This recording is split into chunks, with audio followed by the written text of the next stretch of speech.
Kovur sugar factory మూతపడి 15 ఏళ్లు గడుస్తున్న కార్మికుల బాకాలు చెల్లించకపోవడం ఎమ్మెల్యే వేమిరెడ్డి ప్రశాంత్ రెడ్డి శాసనసభలో ఆవేదన వ్యక్తం చేశారు. ఆర్థిక ఇబ్బందులతో ఇప్పటికే 2,000 మంది కార్మికులు మరణించడం అత్యంత బాధాకరమని సభ దృష్టికి తెచ్చారు. మిగిలిన 1000 మంది వృద్ధాప్యం, అనారోగ్యంతో బకాయిల కోసం ఎదురుచూస్తున్నారని పేర్కొన్నారు. ముఖ్యమంత్రి, పరిశ్రమల శాఖ మంత్రి మానవతా దృక్పథంతో స్పందించి పెండింగ్లో ఉన్న కోట్లాది రూపాయల నిధులను వెంటనే విడుదల చేసి ఆ కుటుంబాలను ఆదుకోవాలని ఆమె విజ్ఞప్తి చేశారు. కాన్స్టిట్యున్సీలో ఒక 15 సంవత్సరాల క్రితం ఎంతో ప్రతిష్టాత్మకమైన షుగర్ ఫ్యాక్టరీ మూసివేయబడింది అధ్యక్ష. అందులో పనిచేసిన ఎంప్లాయీస్ 3,000 మంది పైగా ఉన్నారు అధ్యక్ష. ఇది నేను గతంలో కూడా సీఎం గారి దృష్టికి, అలాగే ఇండస్ట్రీస్ మినిస్టర్ గారి దృష్టికి కూడా తీసుకెళ్లాను అధ్యక్ష.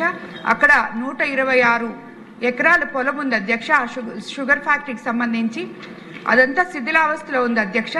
ఆ 3,000 మంది ఎంప్లాయీస్లో ఆల్రెడీ సుమారు 2,000 మంది చనిపోయారు అధ్యక్ష. ఇంకా 1000 మంది ఉన్నారు. వాళ్ళు తిరిగి కనీసం ఆ ఎంప్లాయీస్కి దయచేసి పేమెంట్ ఏమైనా ఇవ్వగలిగితే అధ్యక్ష, వాళ్ళ కుటుంబాలు లబ్ధి పొందుతాయని మీ ద్వారా ఇండస్ట్రీస్ మినిస్టర్ గారికి, సీఎం గారికి తెలుపుకున్నాను అధ్యక్ష. తక్షణమే దీని గురించి ఆలోచించాలని కోరుకుంటున్నాను అధ్యక్ష. ధన్యవాదాలు అధ్యక్ష. మా కోవూరు కాన్స్టిట్యున్సీలో ఒక 15 సంవత్సరాల క్రితం ఎంతో